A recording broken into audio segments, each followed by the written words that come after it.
Hej YouTube, hej, vi har lavet en ny kanal. Ja.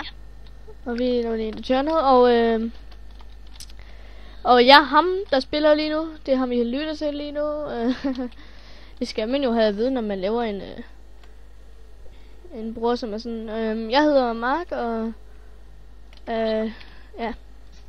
Og den anden det er Kasper, og vi opstarter en ny kanal, GTA Brothers.dk. Der bliver masser af GTA med stunts og alt muligt andet. Tag fat med nogle venner og intro giveaways og specials, og det bliver bare en primær GTA kanal. Det skal vi lige tænke over endnu. Vi laver jo kun, hvis vi får masser af subs. Ja. Det går ud på en stigertal og sådan noget, ikke? Ja. Og jeg vil have en intro efter den her video til vores kanal, hvis der er nogen, der vil opdage vores kanal. Og jeg har allerede en kanal, den hedder Mark P Gaming. Jeg har allerede lavet en video, hvor jeg viser, at jeg har lavet en ny kanal. Og hvis det er nogen af jer, så velkommen til vores nye kanal, Mark og Kasper. Og ja. En GTA. Og det bliver episoder. Vi skærer den op i... Det er ikke noget med serier at gøre. Vi laver bare episoder. Det er sådan episode 1, 2, 3 af hele vores GTA. Det kommer måske så laver vi multiplayer missions og sådan noget, eller co-op. Ja, vi skriver ikke, hvad missionerne hedder. Det siger vi i filmen. Og det bliver sådan, hvis vi nu skal lave den her video, den kalder vi så for episode 1. Ny start, ikke? Og hej, Kasper. Og vi er pænt syge til det der spil. Og jeg er mega nederen til at lave tøj til ham manden her. Og se, hvordan min mand skal se ud. Og jeg er mega syg til. Ej, jeg har lavet sejre mænd, men det er bare for sjovt. Jeg lavede den her mand, og ja, vi er sindssygt til det her spil. Plus der var lige en journal. Ja, det bliver primært, ja, GTA. Er det sådan noget? Ja, den kalder vi bare for episode 1. Ny start på ny kanal. Ja, men nu synes jeg lige, vi skal filme lidt mere, hvad vi laver trick. Ja, jeg filmer også stadigvæk, så... Eller... Og det kan godt være... Vi laver bare en video. Og plus, det kan godt være, at Kasper han også filmer noget, så på hans... Altså, når han filmer, så ser vi på hans vinkel af. Men der kommer nok ikke noget fra min vinkel.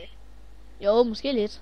Nej, det er fordi mine videoer filmer kun lige 5 minutter, og så cutter den, og så laver den en ny part, ikke? Jamen, det kan du jo gøre. Så skal du bare sende alle partene til mig, og så skal jeg nok... Ja, så skal jeg nok klippe den sammen. Og jeg vil have en... Og det bliver også livestreams også, og alt muligt andet. Men det bliver nok Planet Side og sådan noget, hvis vi tænker på det. Ah, det er jo trods alt GTA Brothers, ikke? Det er jo primært GTA.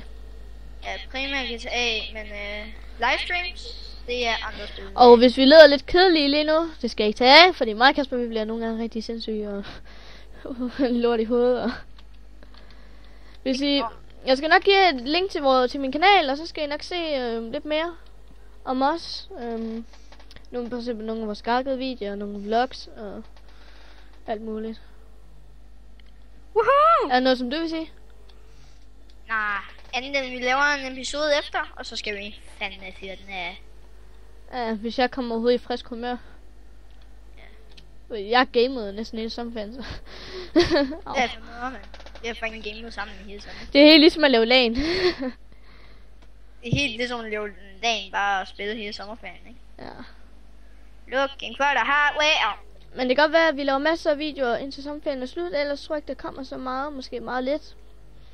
Fordi jeg skal også op i udskolingen, så det kan godt være, at jeg ikke laver så mange videoer.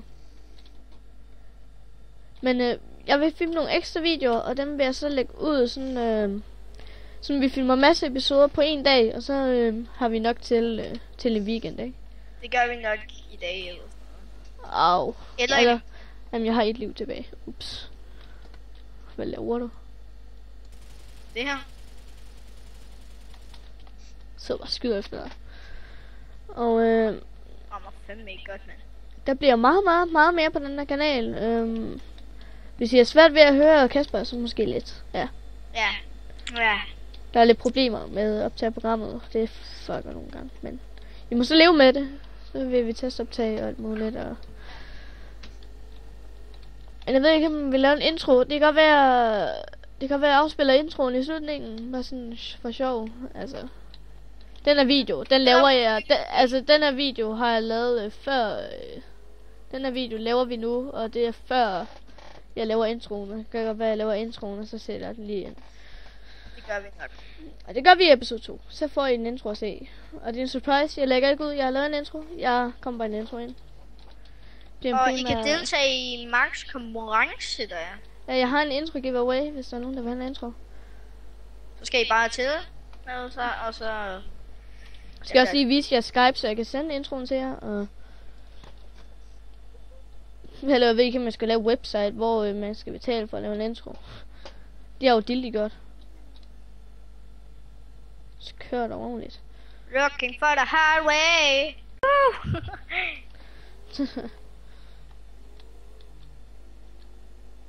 Jeg ved ikke, om jeg skal putte musik i baggrunden på den her video.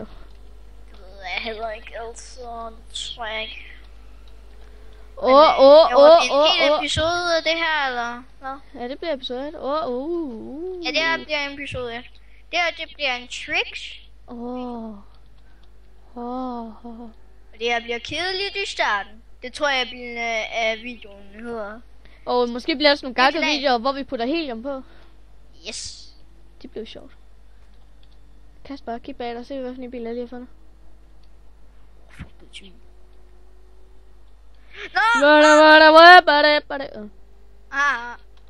Kæft, hvad? Looking for the highway. Og du har haft en kanal, og du har faktisk en kanal nu, men du har haft en kanal sammen med en anden. Der var. Jeg plukker dig i nulleren, hvis du gør det der igen. Det synes jeg faktisk, at du lige skulle fortælle om. Om din kanal. Ja. Den op. Der er jo ikke en skid på mere.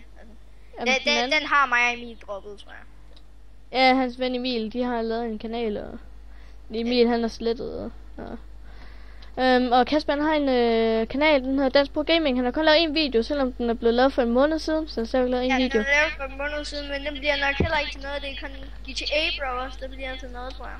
Og Mark P Gaming også. Ja. Den er jo helt oppe i seertalen. Mark P Gaming, den... det er nok det bliver nok mig og Marx's på en eller anden dag. Ej, nu stopper du med det der.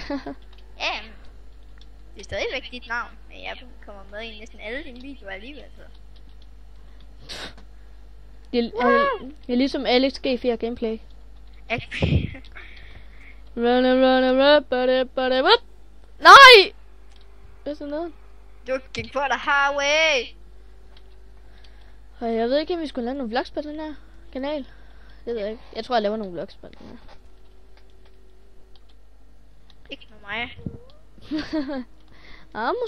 Måske. Du kan lave en vlog om din PC, mand. Setup video. Ja, setup. Run up. Nej!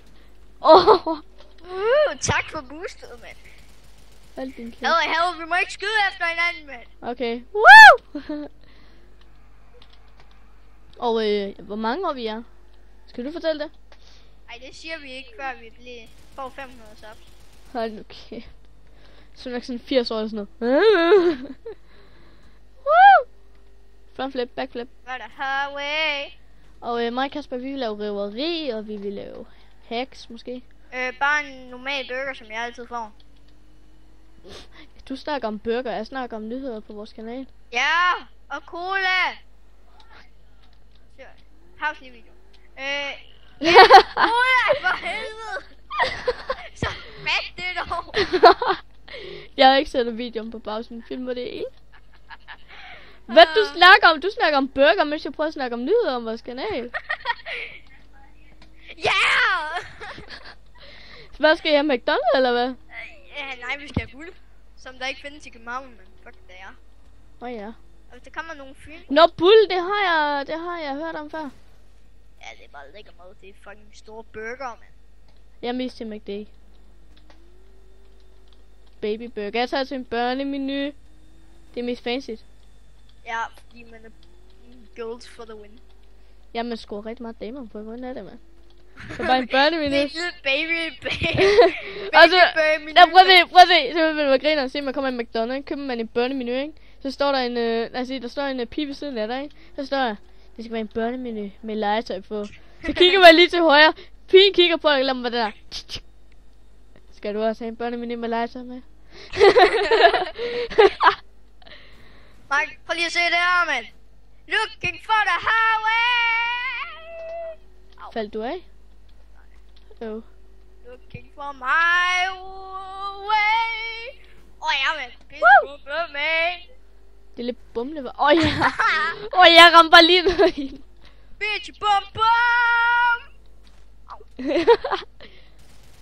Au, lad nu være, mand. Lad være med at ødelægge den. Nej, det er min scooter. Jeg plukker mig i nulleren, det bliver ved, mand.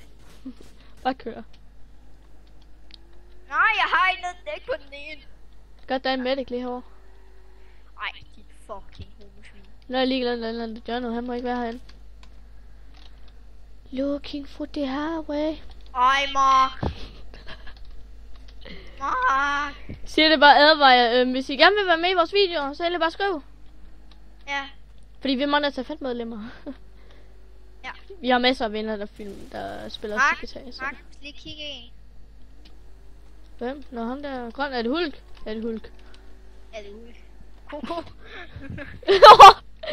Kom lige op af bilen, det er jo normalt. Ej, det er nemmere at style på den her, tror jeg. Ja, det er nemmere at style på den.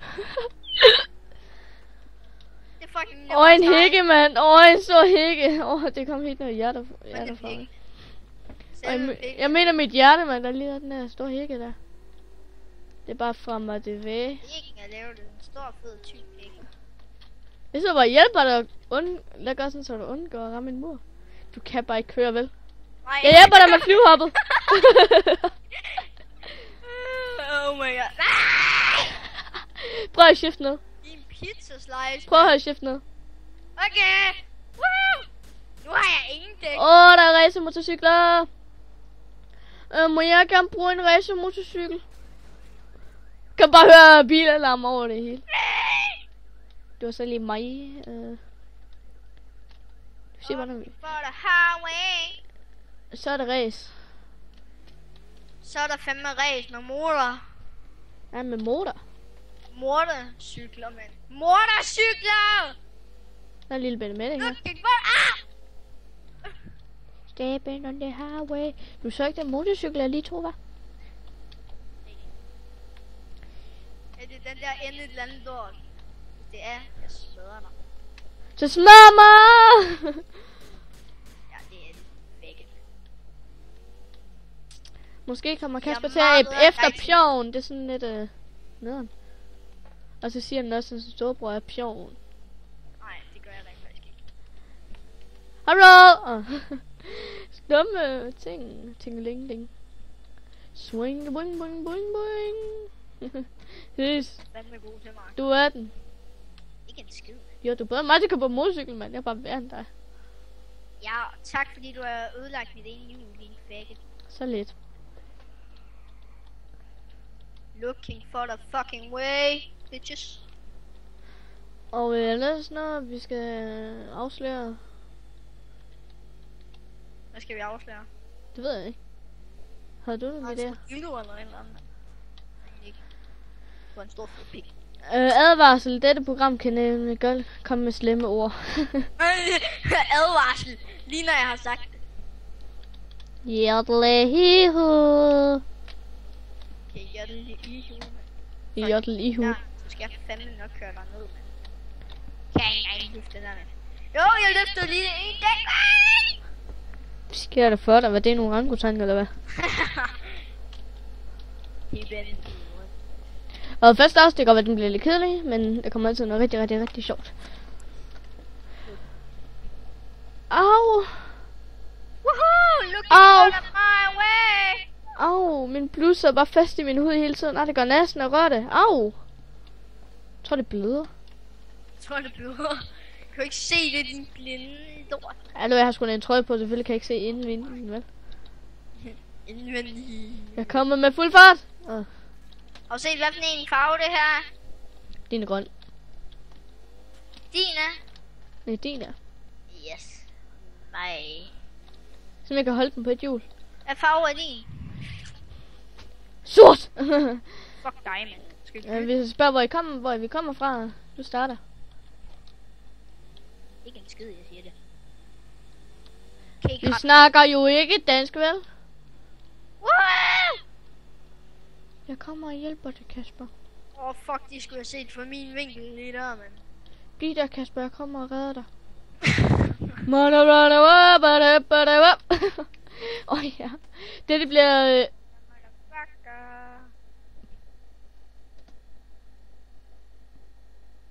Så bliver du stille. Stilhed!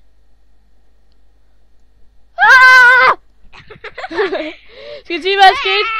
Skal jeg sige, hvad der skete? Jeg tog flyvehoppet, ikke?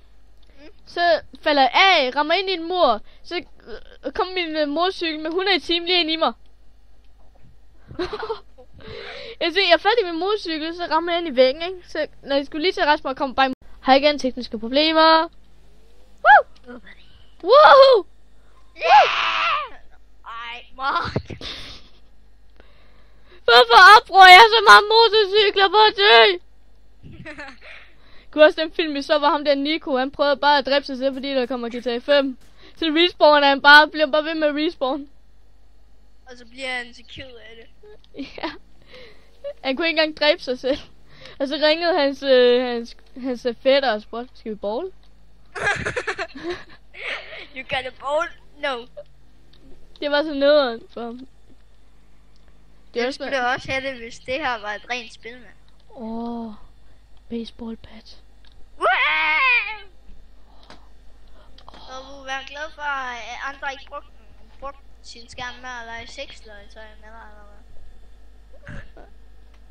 Altså han advarer Kasper ved meget om det der. Nej, ikke en skid, det er sgu dig, der har givet mig link til de der kampe. Hold nu kæft, det er dig, der gav mig link. Nikolaj. Ja, det er Nikolaj. Ja, det er Nikolaj. Det er kun Nikolaj. Altså, hvis I skal have en afløser i sex, altså med sexvilligheder, så er det nok Nikolaj. Eller, ja, det er en kanal der. Og den der kanal der. Ja, den der YouTube-kanal. Nikolaj Møller Simonsen, eller hvad? Woo! Au! Jeg er lige bag dig. Au, jeg flyver videre. Nu er du ikke tæt på mig. LOL, jeg holder ikke. LOL! Jeg havde fuld liv, så faldt jeg blev bare ved med at rulle. Den stopper ikke med at rulle. Jeg mener, at vi sidder på kæmpe, det er så sjovt. Ja, jeg så det godt. Jeg så det ikke, jeg bare faldt en gang, og så blev han bare ved med at rulle. Woohoo! Det er det mest i virkeligheden, sagt det. Der er Ferrari herude, hvis der er. Jeg gør lige bare at bruge motorcykler, men Stepping on the highway. Når solen går ned, stopper vi. Ja, når det er nat, så stopper vi. Ja, når det er helt ned. Så laver jeg lige Mark P Gaming Entrance. GTA Brothers Entrance. Jeg siger bare, min kanal, det er bare, jeg har. En stor, fed, tyk vindue. Jeg har bare lyst til at hoppe af igen, og så se, hvordan det ser ud. Og bare sådan se, hvordan det ser ud. Skal vi se, om det overhovedet virker? Kom, Mark, kig. bag på min. Kig på mig. Du skal bag på min. Kig på mig. Mark, du skal Ja, bag der på blev jeg så ikke ved. Hop bag på min, så skal jeg nok køre hurtigt, sådan at du, du bare... Ej, fuck, du er et svin. Mark, hop bag på min, mand. Ved du hvad, du kan bare hoppe bag på min så. Mark, du skal hoppe bag på min. Hop nu på min, så bliver på din... Nej, du skal bare køre bag mig, så kan du bare se mig hoppe bag, okay? Okay, så griber jeg dig. Ja, okay, kom. Bliv bag mig. Vi gør det på den anden ende bane. Jeg overhælder dig. Ej, vi kommer hurtigt, mand. Ikke alligevel. Er du klar til at gøre det? Ja. Spiller bare vildt badass. Er du klar? Woo! Wow.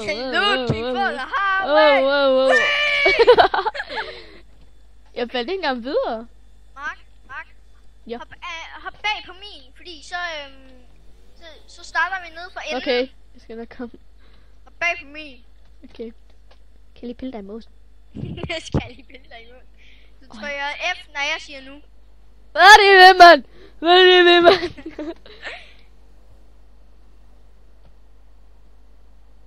Det taster mit nu. Au. Mark skal gå bagpå. Hvor et lift til at komme hurtigt ned, og så kunne hoppe af. Ja. Har du bare kørt hurtigt. Hvad er det ved, mand?